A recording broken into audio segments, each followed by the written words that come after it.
कोई नया जो बच्चा अब शुरू करे तैयारी, तो वो कैसे प्री, मेंस इनको मैनेज करके चले, कैसे इनको बैलेंस करके चले? जी सर। जो एकदम ज़ीरो लेवल से शुरू करना चाहता है। जी सर। मेरा सुझाव सभी अभ्यर्थियों को यही है कि उन्हें सबसे पहले अगर उनके पास 1 से 2 साल का समय है, तो शॉर्ट नोट्स बनाने पर काम करने चाहिए। शॉर्ट नोट्स बनाने के पहले एक बार सिलेबस को ठीक तरह से समझें। अगर आपको आवश्यकता हो तो किसी मार्गदर्शक की सहायता लें। इसके बाद आप तैयारी प्रारंभ करें और मेंस के शॉर्ट नोट्स बनाने के पहले एक बार मेंस को पढ़ें, क्योंकि आप इतने सारे नोट्स लेकर शॉर्ट नोट्स बनाने बैठ जाएँगे तो हमें समझ ही नहीं आएगा कहाँ शुरू करें, कहाँ खत्म करें, इतना बड़ा सिलेबस है। तो पहले आप चाहें तो एक-एक यूनिट करते जाएँ, 1 यूनिट आज की, उसके बाद मैं इसकी शॉर्ट नोट्स बनाऊँगी। आप इस तरह की रणनीति पर काम कर सकते हैं। सिलेबस को कुछ टुकड़ों में विभाजित करना अच्छा रहता है, क्योंकि एक बड़ा सिलेबस और एक छोटा सिलेबस बूँद-बूँद से सागर भरता है। रोज़ आप 1 यूनिट का अगर 2 टॉपिक भी करते हैं, 3 टॉपिक के शॉर्ट नोट्स बनाते हैं, अगर आपके पास ज़्यादा समय है, तो मेरी सलाह यही है कि प्रीलिम्स की नोटिफ़िकेशन आने के पहले आप कोशिश करें कि मेंस के काफ़ी शॉर्ट नोट्स आपके पूरे हो जाएँ। क्योंकि प्रीलिम्स के बाद 3 से 4 महीने ज़्यादा समय होता नहीं है आपके पास शॉर्ट नोट्स बनाने के लिए।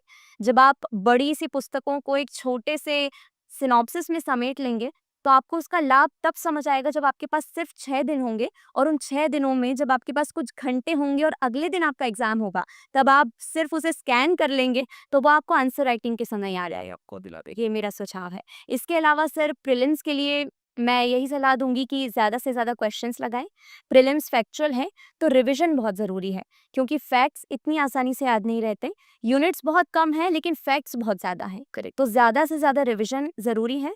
मेंस के लिए शॉर्ट नोट्स जैसा मैंने बताया, उस पर काम करें। इंटरव्यू के लिए अपने व्यक्तित्व पर काम करें। अपनी जो कमियाँ हैं, उसे सुधारें। ऑनेस्ट रहें, ईमानदार रहें। कोई प्रश्न आपको नहीं आता है, तो ना कहने में कोई संकोच नहीं है। तो आपके जेस्चर, आपका पोस्चर, आपका बोलने, आप किस तरह से अपने आंसर को प्रेज़ेंट कर रहे हैं, बहुत मायने रखता है। आपका व्यक्तित्व कैसा है? आपके व्यक्तित्व के अंदर वो गुण है या नहीं कि आपको इतना बड़ा कार्यभार सौंप दिया जाए? तो उस पर काम करें और मेरे मुझे हमेशा पापा ने यही बताया है कि तुम में वो गुण हैं जो एक प्रशासनिक अधिकारी में होने चाहिए। मुझे एक किस्सा याद आता है जो मैं आपको सुनाना चाहूँगी। मैं बहुत छोटी-सी थी, तो एक कविता की कार्यशाला थी, तो राष्ट्रबंधु जी वहाँ पर मौजूद थे, बाल साहित्यकार हैं। उन्होंने मुझे मंच पर बुलाया और एक कविता मैंने सुनाई थी, मछली जल की रानी है, जीवन उसका पानी है, हाथ लगाओ डर जाएगी, बाहर निकालो मर जाएगी। उन्होंने पूछा, "आपको क्या ये कविता पसंद है?" मैंने कहा, "नहीं सर, मुझे पसंद नहीं है।" उन्होंने पूछा इसका कारण क्या है? तो उसका कारण मैंने जो बताया बहुत छोटी थी तो बाल सुलभ वो बातें थी।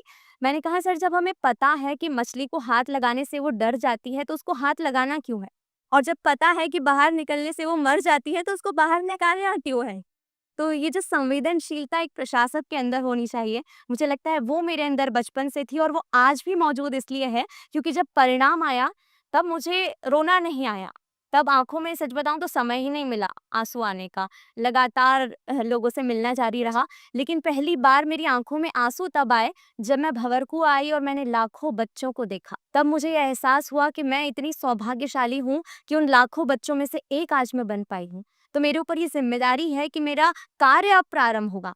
डेप्यूटी कलेक्टर मेरा लक्ष्य नहीं था। लक्ष्य ये है कि वो उस सीढ़ी से जुड़कर मैं समाज से जुड़ सकूँ और बच्चों को मार्गदर्शन दे सकूँ जो इसकी तैयारी कर रहे हैं। सबके अपने-अपने संघर्ष हैं, किसी के व्यक्तिगत संघर्ष हैं, किसी के पारिवारिक संघर्ष हैं, किसी के आर्थिक संघर्ष हैं। भंवरकुआं और भोलाराम की गलियों से हम में से ऐसा कोई नहीं होगा जो परिचित नहीं है। सब जानते हैं कि किन स्थितियों में रहना पड़ता है, लेकिन उसके बावजूद अगर आप डटे रहे हैं, तो आप सफल हैं और अभ्यर्थी का अर्थ ही सफल है। मैंने इसके पहले कुछ पॉडकास्ट दिए, मुझसे प्रश्न किए गए कि असफल अभ्यर्थियों के लिए आप क्या कहना चाहेंगी? सबसे पहले मैं यही कहूँगी कि असफल अभ्यर्थी कोई शब्द ही नहीं है। एस्पिरेंट का अर्थ ही है कि आप आशान्वित हैं, आप केवल इंतज़ार कर रहे हैं अपनी बारी का। अपनी बारी का, अपनी सफलता का। तो मेरा यही कहना है।